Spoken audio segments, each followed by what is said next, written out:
Both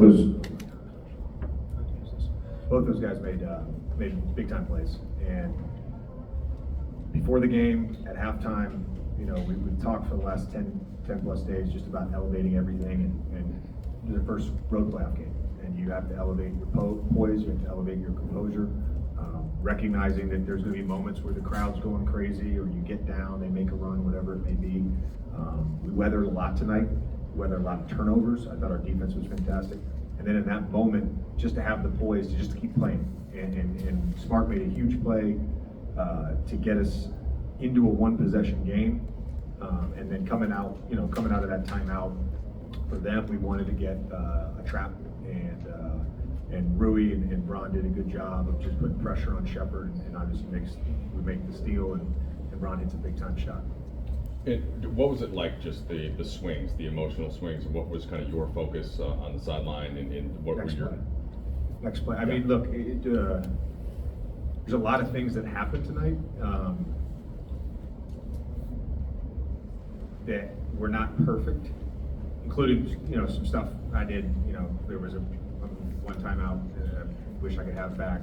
Where they had the ball and it was a need play. And wish I'd made a different substitution. But you just got to get on to the next play, and that's to me, is that a hallmark of poise. That's a hallmark of composure. We certainly had a lot of discussions, both on the court and in timeouts, about correcting some things. We probably made more mistakes tonight, and as a group, and not just players. I mean, myself included. They made more mistakes tonight. It's tough to win on the road in the playoffs, and again, even without KD, they're a great basketball team, and that was a huge test for us, especially in that moment when we're down 6.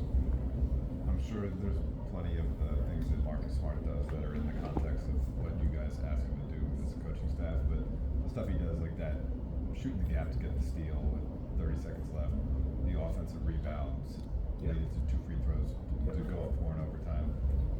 I imagine that's just him, right? And what's it like having a player that has that extra something to his game? Right. I mean, he's a winner. He makes winning plays. Obviously, the steal was huge. The 2 plays in overtime that really got us the lead and kind of kept us in control of the overtime were on offensive rebounds, and that was Smart got one where he gets fouled, and then Rui falling out of bounds, chucking the ball to half court. He ends up getting the layup on that play. So as much as we have emphasized their offensive rebounding, we also want to crash. We also want to get extra possessions, and those 2 guys made 2 of the biggest plays of the night.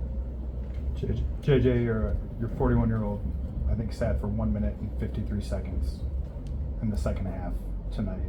We talk a lot about his competitive stamina, but just his stamina tonight. What did you kind of make of his sort of performance, his physicality, and his ability to kind of weather all of that stuff tonight? He had enough left in the tank, and I think defensively, both on the glass and just with our coverages and next rotations, all that stuff. Defensively, in the second half, overtime, he was awesome.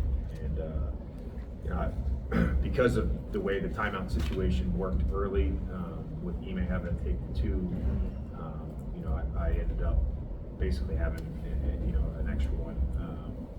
So used my mandatory earlier than I normally would, to get a break, and then I used the use it or lose it at 3:30. So we all felt comfortable. I mean, we're having dialogue obviously with Mike and LeBron, so we all felt comfortable that he could sort of go the distance. But I always talk about the preparation that goes into this for greatness, and he's the ultimate at just preparing his body to play at a high level.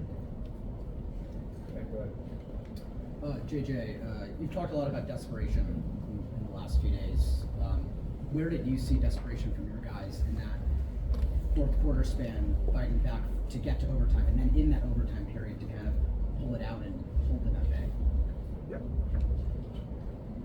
This is good? Okay. Well, I think it's a number of the plays I already mentioned. It's the rotations. I think there were 3 jump balls in the last minute or so, and then a couple in overtime. So it's like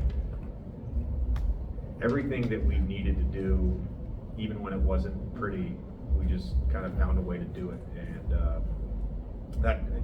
we're playing hard. I mean, that's you have to do that to put yourself in a position to win. There's some things we can execute better, but I thought from the beginning of the game we played with a sense of desperation, and we played like a team that was down, as did they. They played a great game as well, a hard-fought game, and I thought we matched that. JJ, you talked a lot about kind of leadership from all of your players, but I'm wondering what it looks like in the huddle on the sideline when you have players like LeBron and Marcus who are so experienced, and there's a tight game. It seems like everyone on this team is just calm and poised all the time because you guys have players like I mean, you got to have guys that have been in those moments before. I think whatever you want to call it, the instructions, whether it's a neat play, whatever the instructions, we make them clear. Those guys echo it. Everybody kind of knows what we're supposed to be doing, and I think there's a. I mean, we've been in so many of these games, particularly in the last couple months. Not going to win them all, but we found a way to win a number of these games, and I think our group has the experience in these moments. JJ, at the pregame news conference, when a reporter asked you about the dunk from LeBron, and you said there's another dunk.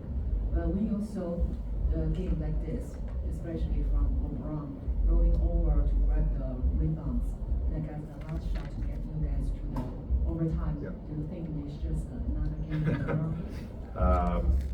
No, I always appreciate and don't take for granted what he's able to do. I guess I've known him now for 26 years, and watched him play for 26 years. We met when we were both about 15 or 16 years old, so always enjoy it. Always enjoy it. JJ, before the playoffs started, when you had conversations with Marcus about being back in the playoffs, how much could you see he's going to be back in this? It's been since 2023 since he's been in the playoffs. Well, I just could tell from our initial conversation that there was an excitement level when that word was even mentioned. I think we've talked a lot about guys like Luka or LeBron being on the stage and being a showman. I think there's an element with Smart of that as well, and I think it's the competitive stage that he really craves and really thrives in. Thanks, Coach. Thank you. Jackson's ready to walk up.